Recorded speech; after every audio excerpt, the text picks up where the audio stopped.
আসসালামু আলাইকুম।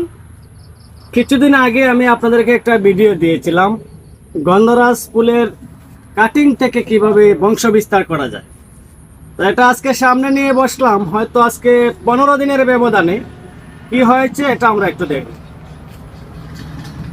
এই যে দেখেন কত সুন্দর করে গাছ থেকে এই ডালগুলা থেকে, এই যে ডাল, এটা কাটিং দিয়ে দিয়েছিলাম আমি, ভিডিওটা আপলোড করা আছে, আপনারা চাইলে দেখতে পারবেন। কাটিং বসিয়েছিলাম, শিকড় চলে আসছে। এবার আমরা কি করব, এটাকে অন্য জায়গায় স্থানান্তর করতে পারবো। আমরা যখন আমাদের বাগানে যেখানে আমরা গাছটা লাগাবো সেই প্লেস অনুযায়ী গাছটা লাগিয়ে দেই, তাহলে সেখান থেকে আমরা ফুল পাবো। এটা হচ্ছে গন্ধরাজের কাটিং। বিভিন্ন ফুলের গাছের কাটিং নিয়ে আপনাদেরকে নিয়মিত ভিডিও দিয়ে থাকি। যদি ভিডিওটি ভালো লাগে তাহলে সর্বোচ্চ ছড়িয়ে দিবেন, কারণ শিক্ষণীয় বিষয় ছাড়া আমি আপনাদেরকে কোনো ভিডিও দেই না। এই ভিডিওগুলোতে আপনারা সেই অনুপাতে আপনাদের যে